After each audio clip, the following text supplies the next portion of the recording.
My name is Larry Towell. This is an exhibition. We're calling it the Museum Collection. So the work on the wall comes from a few bodies of work shot over my life, all on analog black and white film. In the other room at the back, there's new work from Ukraine. But the museum collection, which is what's on the wall here, is created in an edition of 18 sets plus 2 artist proofs of photographs shot over my lifetime, my most iconic images that will end up in museums around the world. So when I pass, there'll be something left. Bob Carney at Silver Shack made almost all the prints. He's a master printer, and he made the black and white gelatin silver prints. He also made these gum over palladium prints. The process is very complicated, and they reputedly will last for at least 1,000 years, which is beyond any other photographic process. Jonathan at Smokestack made the panoramic image here, which is the Maidan barricade, February 2014, when I was there during the uprising. And Dan Eberts from Toronto Image Works made the other color prints. Anyway, I just wanted to make sure that I credited the printers, because without them, the show wouldn't be up. And their expertise, their experience, and their love of photography and their ability to bring it out in the best way that's possible has also helped make this a really great installation.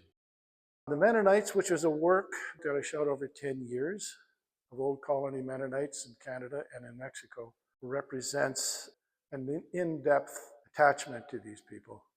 I shot 2,000 rolls of film.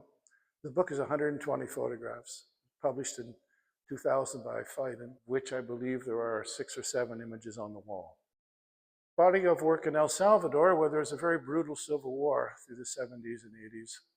Probably my first major work as a documentary photographer and a journalist. Shot over 10 years as well, some 860 rolls of film. And the book was 60 pictures. In the show, I think there's 3 or 4. Pictures from my family. The oldest photograph in the show was shot in the early 70s when I was a student. So it's over half a century old. My little sister's in an abandoned farmhouse when I started photography.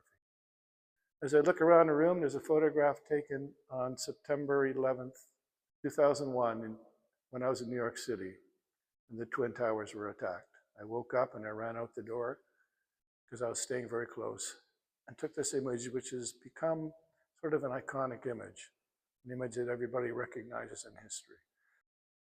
For 13 years, I worked in the occupied territories on a project about the liberation of Palestine. I think there's 3 or 4 pictures in the show. I did 2 books on the Palestinians. I guess I can say at this point I owe my career to Ronald Reagan, who was trying to burn Central America down when he was president, and that inspired me to go and see for myself what was going on. And I've been on that train of thought ever since. Distinctly different than the way we think today. As I said, in those days, you put your camera in your backpack, you shot off film, brought it home, processed it, and one by one you made these little work prints, which you edited gradually over a period of time. This is slow journalism. With slow journalism, you spend a lot of time. Every image counts.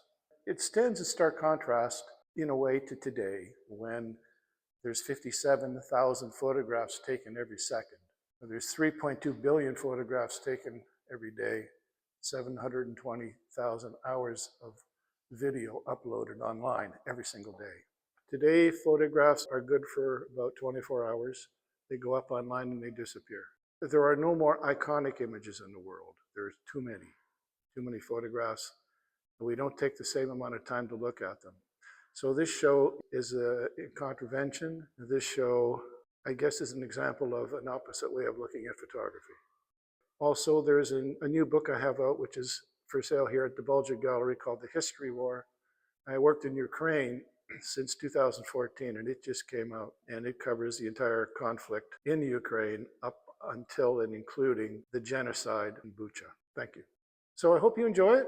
Come around if you can. The show is up till April 26th.